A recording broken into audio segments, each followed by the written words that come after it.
Leitura de Ester, capítulo 2. Ester é feita rainha. Mais tarde, a raiva do rei já havia passado, mas mesmo assim ele continuava a pensar no que Vashti havia feito e no decreto que ele havia assinado contra ela. Aí, alguns dos seus servidores mais íntimos lhe disseram: Ó rei, mande buscar as mais lindas virgens do reino.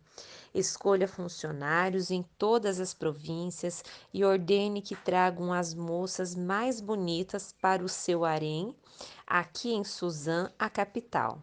Hegai, o eunuco responsável pelo harém real, tomará conta delas e fará com que recebam um tratamento de beleza. E então, ó rei, que a moça que mais lhe agradar seja a rainha no lugar de Vaste.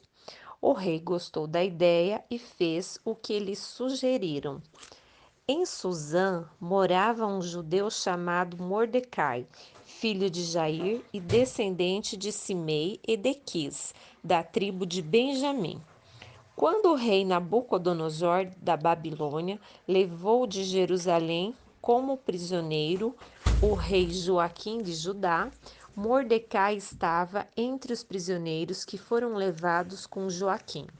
Mordecai levou consigo a sua prima Radassa, isto é, Ester, uma moça bonita e formosa. Os pais dela tinham morrido e Mordecai havia adotado a menina e a tinha criado como se ela fosse sua filha. Quando o rei mandou anunciar a ordem, muitas moças foram levadas para Suzã, a capital, e entregues aos cuidados de Hegai, o chefe do harém do palácio. Uma dessas moças era Ester.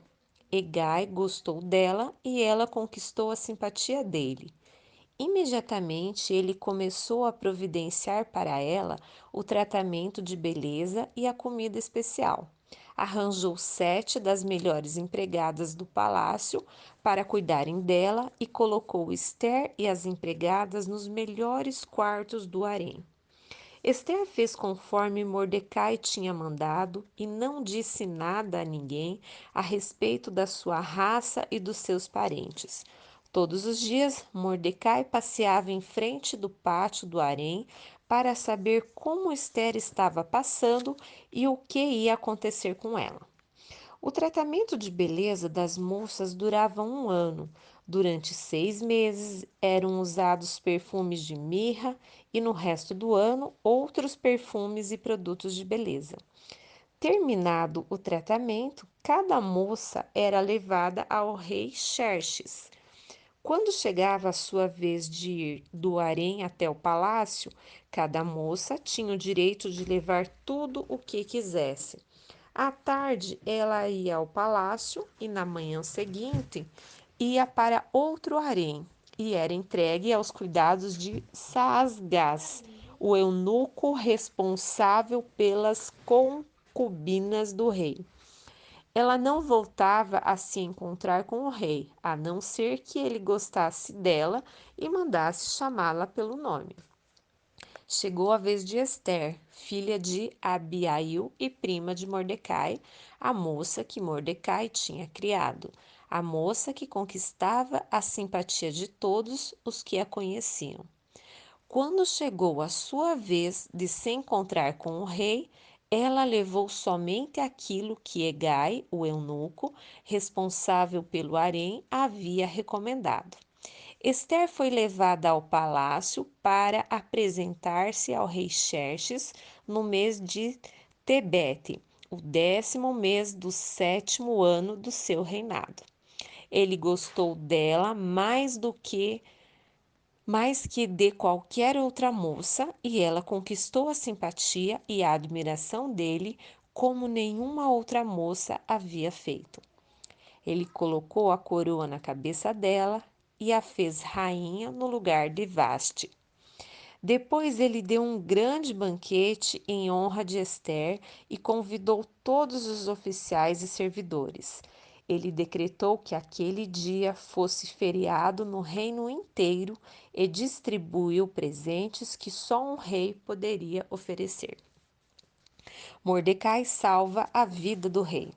Durante o tempo em que as moças estavam sendo transferidas para o outro harém, Mordecai tinha sido nomeado pelo rei para ocupar um cargo no governo. Seguindo o conselho de Mordecai, Esther ainda não tinha dito a ninguém que era judia. Ela continuava a obedecer a Mordecai, como tinha feito nos tempos de menina, quando ele a estava criando. Naqueles dias, Mordecai, fazendo seu serviço no palácio, ficou sabendo que Bigtã e Teres, dois eunucos que eram guardas no palácio, estavam zangados com o rei e planejavam matá-lo. Aí Mordecai contou isso à rainha Ester, e ela disse ao rei o que Mordecai havia descoberto. Houve uma investigação e descobriu-se que era verdade. Então os dois eunucos foram enforcados, e o rei ordenou que fosse registrado um relatório sobre isso no livro em que se escrevia a história do reino.